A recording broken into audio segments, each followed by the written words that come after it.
Hello दोस्तों, नमस्कार। स्वागत है आपका अपने यूट्यूब चैनल एवी सफलता में। दोस्तों, आज हम इकोनॉमिक्स में पढ़ने वाले हैं वर्ष 1991 में आर्थिक सुधार और उसके बाद की अर्थव्यवस्था। साथियों, ये आपके पीईटी एग्ज़ाम के लिए बहुत ही महत्वपूर्ण टॉपिक है। उम्मीद है कि इस टॉपिक से आपकी परीक्षा में एक ना एक प्रश्न अवश्य आएगा और ये टॉपिक आपका इस क्लास से अच्छे से क्लियर भी हो जाएगा। और यदि इसके बाद भी कुछ रह जाता है तो उसको हम आगे आने वाली क्लास में ज़रूर कंप्लीट कर लेंगे। तो चलिए क्लास को शुरू करते हैं। बात करते हैं आर्थिक सुधार या इकोनॉमिक रिफॉर्म्स, ये क्या होता है।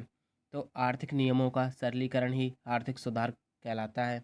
यानी कि पहले से बने जो आर्थिक नियम हैं उनको अगर सरलीकरण कर दिया जाए, चेंज किया जाए, तो उसको आर्थिक सुधार कहते हैं। देश की आर्थिक स्थिति में सुधार लाने के लिए सरकार द्वारा विधि पूर्वक किए गए बदलाव आर्थिक सुधार कहलाते हैं। यानी कि जो आर्थिक स्थिति होती है देश की, उसमें चेंजेस लाने के लिए सरकार जो विधि पूर्वक यानी कि लॉ के अकॉर्डिंग जो भी उसमें चेंजेस करेगी उसको आर्थिक सुधार कहते हैं। आर्थिक सुधार का सर्वाधिक प्रभाव देश की अर्थव्यवस्था यानी कि देश की विकास दर पर पड़ता है। तो ये पूछा जाए किस पर सर्वाधिक प्रभाव पड़ता है, तो वो देश की विकास दर पर पड़ता है। आगे देखते हैं। तो अब हम पढ़ने वाले हैं भारत में आर्थिक सुधार की आवश्यकता क्यों पड़ी, क्या कारण थे, उन कारणों को जानेंगे। तो देखते हैं। सबसे पहला कारण था दूरदृष्टि सुधार करना। पहले भारत में जो योजनाएं बनती थी वो पंचवर्षीय योजनाएं या एक एक दो दो वर्ष की योजनाएं बनती थी। इनको हटाकर भारत को अब दूरदृष्टि यानी कि दीर्घकालीन योजनाएं तैयार करना था। पहला कारण ये था। और उसके बाद में बात करते हैं सरकार का खुद से उत्पादन। यानी कि पहले जो था वो प्राइवेट सेक्टर का कुछ भी नहीं था, सब सरकार ही खुद से उत्पादन करती थी, जिस कारण सरकार पर बहुत ज़्यादा बोझ हो गया था ऋण का। और तीसरा जो कारण था वो था लाइसेंस कोटा परमिशन प्रणाली। यानी कि पहले भारत में जितने भी उद्योग होते थे उनके लिए लाइसेंस जारी किया जाता था, और जिस कारण उद्योगों को लगाना बहुत मुश्किल होता था क्योंकि हर किसी को लाइसेंस नहीं मिलता था। कोटा राज था, यानी कि जितना सरकार ने तय किया है, जो कोटा तय किया उससे एक भी ज़्यादा नहीं कर सकते। जैसे मान लीजिए सरकार ने यदि 5 पेन बनाने का कोटा तैयार किया है तो कोई भी कंपनी 5 पेन से ज़्यादा छठा पेन भी नहीं बना सकती थी। तो ये ऐसे पहले प्रणाली थी। और तीसरी थी परमिशन प्रणाली। यानी कि सरकार जिसको जो परमिशन देती थी वो सिर्फ वो ही उत्पादन कर सकता था, उसके अतिरिक्त कुछ भी नहीं कर सकता था। तो ये कारण था। और चौथा था युद्ध। जो भारत और पाक के बीच में, भारत और चाइना के बीच में जब युद्ध हुआ उसके बाद में भारत की आर्थिक स्थिति बहुत ज़्यादा ख़राब हो गई, जिस कारण ये आर्थिक सुधार की आवश्यकता पड़ी। विदेशी मुद्रा भंडारण में गिरावट। भारत के पास विदेशी मुद्रा नहीं बची थी और सिर्फ 15 दिन के लिए शेष थी, जिससे भारत विदेश से कोई भी चीज़ आयात नहीं कर सकता था। अब बात करते हैं बढ़ते सरकारी ऋण या राजकोषीय घाटे की। तो इस समय भारत का सरकारी ऋण बढ़ रहा था और राजकोषीय घाटा बढ़ रहा था, जिस कारण इसकी आवश्यकता पड़ी। भुगतान संतुलन न होना और खाड़ी देशों के मध्य युद्ध होना, जिसके कारण पेट्रोल का महंगा होना, इस तरीके से भारत में आर्थिक सुधार लाने की आवश्यकता पड़ी। अब हम आगे देखते हैं। तो अब बात करते हैं राजकोषीय घाटा यानी कि फिस्कल डेफिसिट की। तो इसमें क्या होता है, सरकार का व्यय यानी कि खर्च ज़्यादा हो जाता है और सरकार की इनकम कमाई कम होती है। तो राजकोषीय घाटा वह स्थिति है जब सरकार का व्यय एक वर्ष में अपने राजस्व से अधिक हो जाए। तो इन दोनों के बीच का अंतर राजकोषीय घाटा कहलाता है। जैसे मान लीजिए सरकार ने 100 रुपये खर्च कर दिए और सरकार की जो इनकम थी वो 80 रुपये हुई। तो अब ऐसे में क्या हुआ, सरकार की इनकम कम है लेकिन सरकार का खर्च जो है वो ज़्यादा है। तो इन दोनों का अंतर जो आएगा 20 रुपये, ये क्या होगा, ये राजकोषीय घाटा होगा। तो अब आगे देखते हैं। अब बात करते हैं भुगतान संतुलन की। Balance of payment. किसी वित्त वर्ष में किसी देश के अंतर्राष्ट्रीय लेन देन यानी कि आयात निर्यात का विवरण भुगतान संतुलन कहलाता है। तो भुगतान संतुलन क्या होता है, किसी भी देश का एक वर्ष के अंदर, वित्तीय वर्ष के अंदर आयात निर्यात का विवरण ही भुगतान संतुलन कहलाता है। आगे देखते हैं। भारत में नई आर्थिक सुधार नीति। इसके बारे में पढ़ते हैं। तो 1991 में आर्थिक संकट को दूर करने के लिए भारत ने पुनर्निर्माण और विकास के लिए अंतर्राष्ट्रीय बैंक से संपर्क किया। जब भारत 1991 से पहले बहुत ही बुरी स्थिति से गुजर रहा था, आर्थिक स्थिति में बहुत ही बुरी स्थिति से गुजर रहा था, तो ऐसे में जब भारत के पास सिर्फ 15 दिन का रुपया विदेशी मुद्रा बची थी, उसके बाद भारत क्या करता है इन 15 दिनों के बाद, तो उसने विश्व बैंक से मदद मांगी, जिसे विश्व बैंक और अंतर्राष्ट्रीय मुद्रा कोष IMF यानी कि इंटरनेशनल मॉनेटरी फंड के रूप में जाना जाता है विश्व बैंक को। तो जब विश्व बैंक से मदद मांगी भारत ने, तो विश्व बैंक से भारत ने $7 बिलियन का ऋण प्राप्त किया। लेकिन उसके बाद क्या हुआ, विश्व बैंक ने ऋण तो दे दिया, लेकिन भारत के सामने कुछ शर्तें भी रखी, जो शर्तें भारत को माननी पड़ी। वो शर्त क्या थी, जैसे भारत को अपने देश में कई सुधार करने के लिए कहा गया, कई क्षेत्रों में सरकार की भूमिका को कम करना, यानी कि उदारीकरण करना। क्या इसका मतलब क्या हुआ कि जो कई क्षेत्र हैं वहाँ पे सरकार को अपनी भूमिका को कम करना है। जैसे लाइसेंस वाला हो गया, ये लाइसेंस की हटाना है, ऐसा नहीं कि सभी के लिए लाइसेंस हो हर उद्योग के लिए। तो उदारीकरण करना, निजी क्षेत्र पर प्रतिबंध हटाना, यानी कि निजी क्षेत्र को भी उद्योग करने देना, यानी कि निजीकरण करना, प्राइवेटाइजेशन करना। आगे देखते हैं, भारत और अन्य देशों के साथ व्यापार प्रतिबंध हटाना। पहले भारत का अन्य देशों के साथ व्यापार प्रतिबंध लगा हुआ था, मतलब सब देश के साथ नहीं कर सकता था, तो इसको हटाना, जिसको कहते हैं वैश्वीकरण यानी कि ग्लोबलाइजेशन। आगे देखते हैं, अब बात करते हैं नई आर्थिक नीति की शुरुआत की। तो इस प्रकार जुलाई 1991 में नई आर्थिक सुधार नीति की घोषणा होती है। अब नई आर्थिक सुधार नीति की जब घोषणा की गई, तब इसके 3 प्रमुख घटक थे। तो ये आपको घटक याद रखने हैं, इनसे प्रश्न पूछ लेता है कि नई आर्थिक नीति किस पर आधारित थी। तो ये उदारीकरण, निजीकरण और वैश्वीकरण, यानी कि लिबरलाइजेशन, प्राइवेटाइजेशन और ग्लोबलाइजेशन पर आधारित थी। इसको क्या कहते हैं, LPG करण भी कहा जाता है शॉर्ट फॉर्म में। तो ये आपको याद रखना है, किस पर आधारित थी, LPG पर। आगे देखते हैं,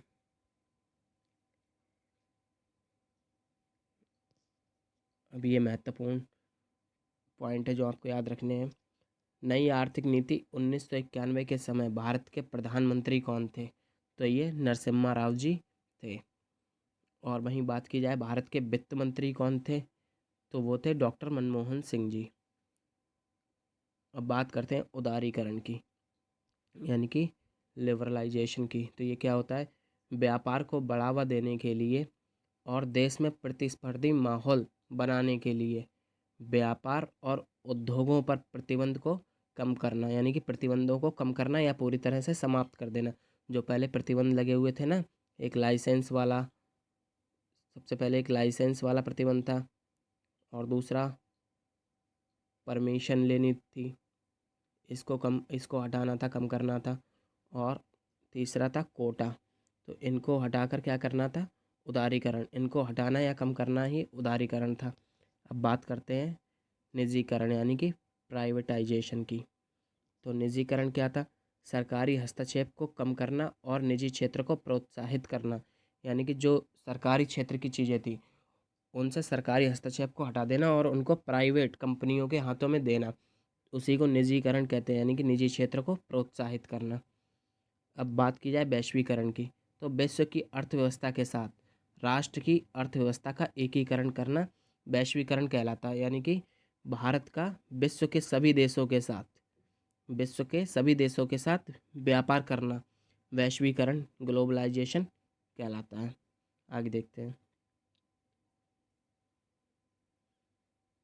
अब बात करते हैं सुधार के लिए किए गए अल्पकालिक और दीर्घकालिक उपाय। तो अल्पकालिक उपाय कौन से थे,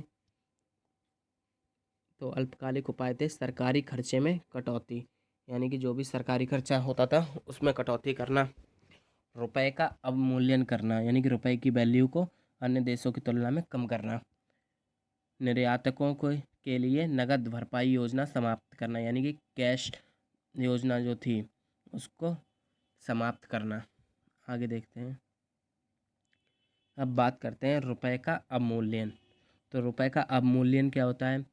जब किसी देश की मुद्रा विनिमय दर अन्य देशों की मुद्राओं से कम कर दी जाए ताकि निवेश को बढ़ावा मिल सके, अवमूल्यन कहलाता है। तो यानी कि अन्य देश की मुद्रा के सापेक्ष अपनी देश की मुद्रा को कम करना क्या कहलाता है? अवमूल्यन कहलाता है। और अवमूल्यन, रुपए का अवमूल्यन क्यों किया जाता है? ताकि निवेश को बढ़ावा मिल सके। जैसे मान लीजिए डॉलर है, तो डॉलर के सापेक्ष इंडियन रुपए को कम कर दिया गया है। तो अब ऐसे में क्या होगा? डॉलर ज़्यादा है और रुपए कम है, तो जो बाहर की कंपनियां हैं तो वो यहाँ जाने से बेटर है उनको इधर आना है, भारत में आएंगी, क्योंकि यहाँ पर उनकी लागत कम लगेगी, यहाँ पर रुपए कम है ना, इसलिए।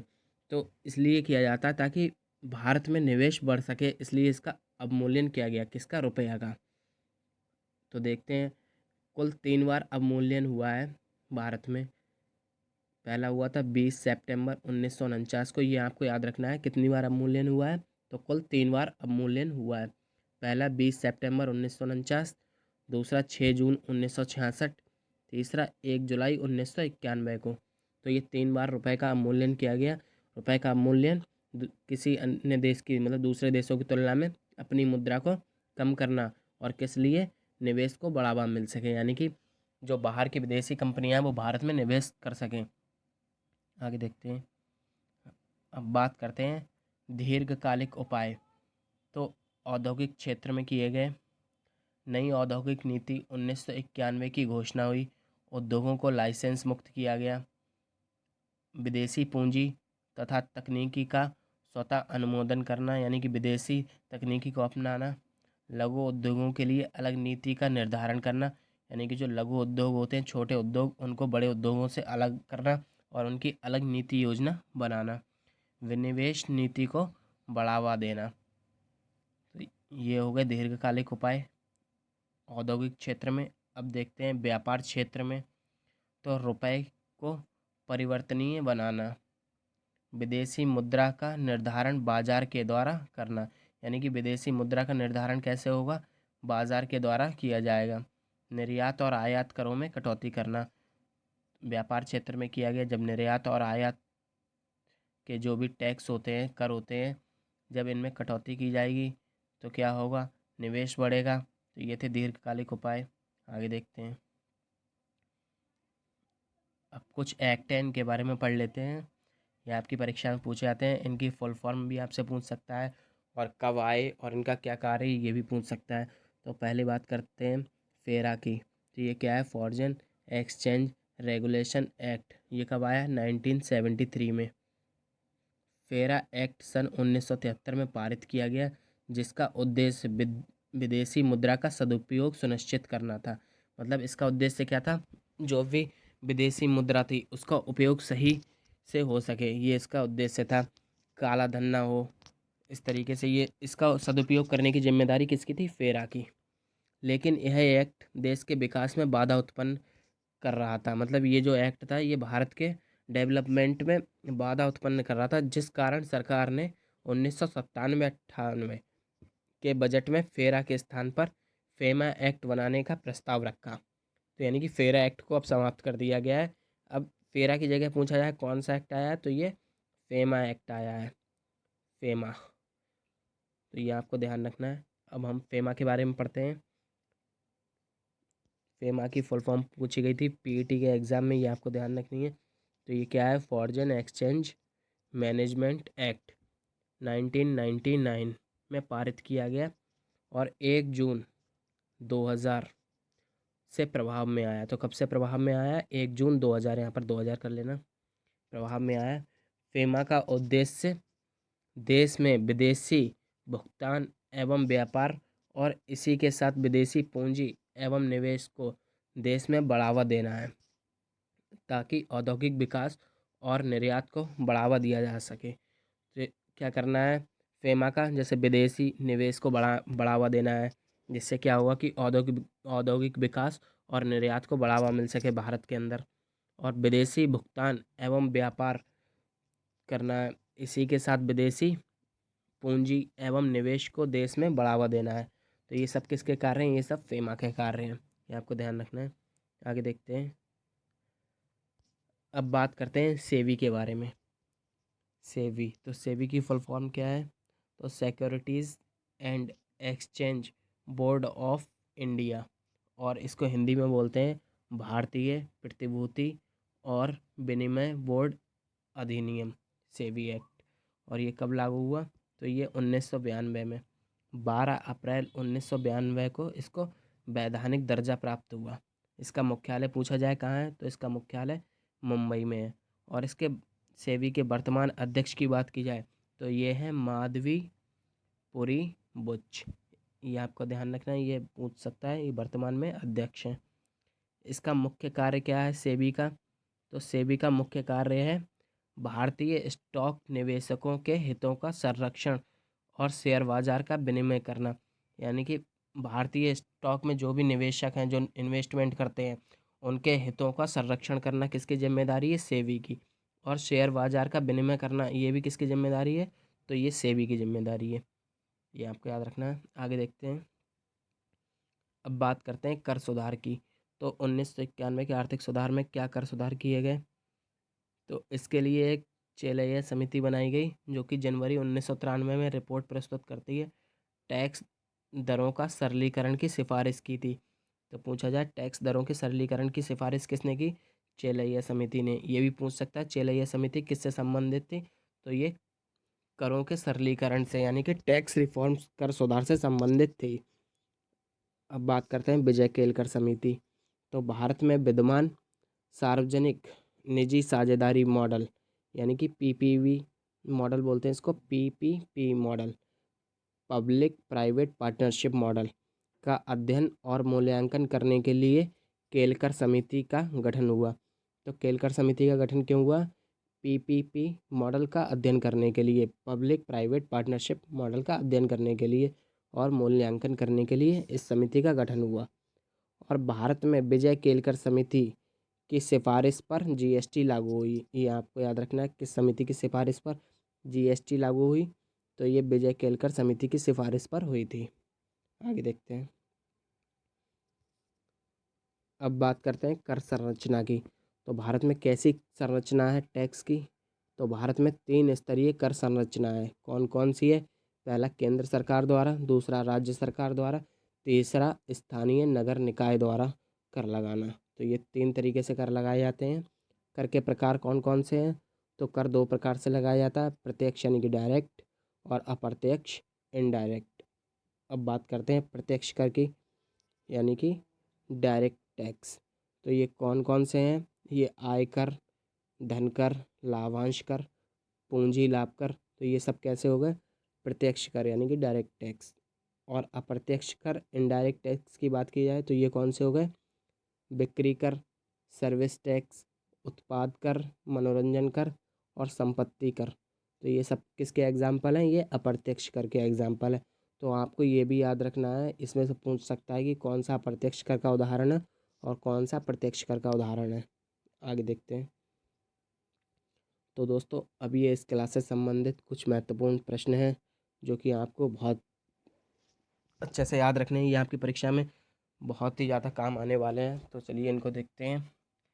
बात करते हैं 1991 में आर्थिक सुधार के समय पीएम कौन थे? तो इसको अभी हम पढ़ चुके हैं। तो ये कौन थे? नरसिम्हा राव जी थे।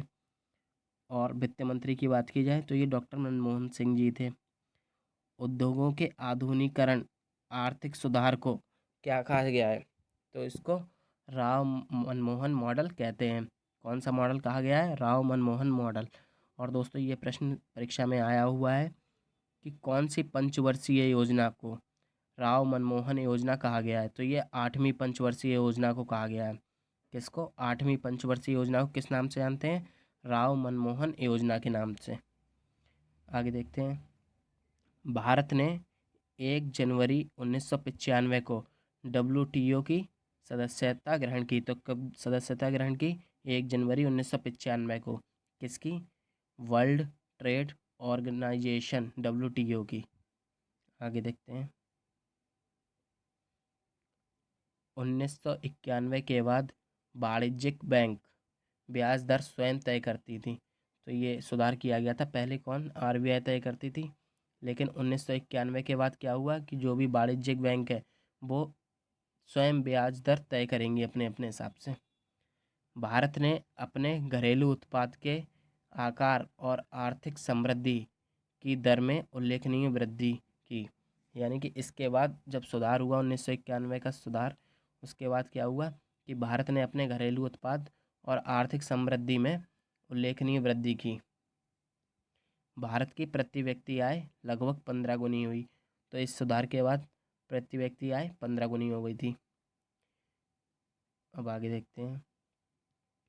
यदि पूछा जाए भारत में आर्थिक सुधारों का जनक कौन है, तो ये डॉक्टर मनमोहन सिंह जी हैं। भारतीय अर्थव्यवस्था के उदारीकरण का अग्रदूत किसको कहा जाता है, तो ये डॉक्टर मनमोहन सिंह जी को कहा जाता है। नई आर्थिक नीति की शुरुआत कब हुई, तो इसकी शुरुआत हुई 24 जुलाई 1991 को।